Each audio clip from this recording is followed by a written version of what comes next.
نمیبره لعنتی. خب بیا با نخ ببر. مگه میشه؟ آره میشه. بریم ببینیم. آیتم اول کارتونه. ببینید کارتون نخ میتونه ببره. اصلا زورش میرسه به نظره. کارتون نخ میتونه. ببینیم.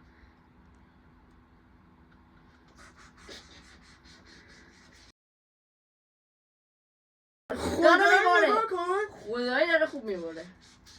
خدایی بیشتر جیر میده. داره جیر میده ولی برید. ولی خیلی بد برید. آقا دست من نمیخواد ببره. خب برای وقتی که چیزی نداریم این خوبه دیگه. خب آیتم بعدی پلاستیک. خب ببینیم پلاستیک میتونه جیر بده. فکر کنم این دست پلاستیک برنده بشه. یعنی پلاستیک اینو جیر. این؟ چیزی داره ببر داره میره. یکی این برزه سمت بچه ها بگیر. باش دوست صورت هم نگم. داره میبره. ببینم. سب کن نیارش بیرون. خب ببر جلو نشون بده. اینو. ببین پلاستیک تا کجا رفته قلوی که پایین؟ نوشته دقت نکنید. خب؟ دو قلوه. دقت نکنید. اینقدر رفته تو. یه دقیقه کاتر رو بیار. یه دقیقه کاتر رو بیار ببینم اون قوی تری یعنی. بیا. خب کاتر معلوم میشه ببر. نمیتونه. بابا میتونه. دستتو نبری.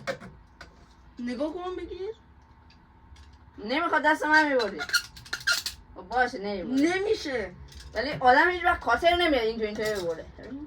غلط نیست. اینجوریه بس. یا ما بلد نیستیم ببریم یا خب بریم آیتم بعدی میوه. ببینیم میوه رو میتونه ببره. میوه راحت میبره. آره دیگه. دست نگه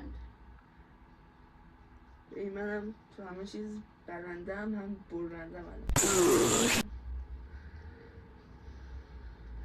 این بری بشه چاکش باشه. اوکی کار راحت. او ببر. بس بیا این برش ببرم. دیگه از چاقو میوه خوری استفاده نکن. از بند میوه خوری استفاده کنی.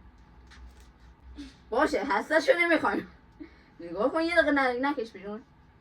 اینقدر رفته تو. بعدی بدش. چوب. این چوبش یه جوری میبره نخونم کن. چوب معمولی نیست. بزن. من تلاشم اینه که نخه بریده بشه. بزن.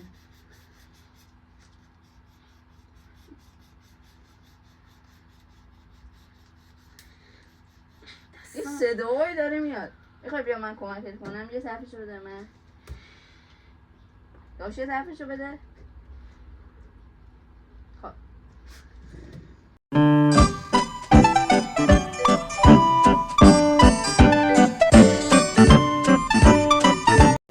آقا دست ما داغون شد ولی این باید یه خروش بشه ببینه. یه خروش ریزی روش افتاد. میشه دید؟ خب از پس این که بر نیمد آقا چه تصمیمی میگیریم؟ خاطر بهتره یا نه؟ نخ بهتره دیگه. فکر نکنم. آقا به نظر من خاطر خیلی بهتره. من میگم نخ بهتره. تو مثلا میوه رو با نخ میخوری. اگه نباشه آره. اگه نباشه. البته دندونم نه نخ. تا ویدیو بعد بای بای.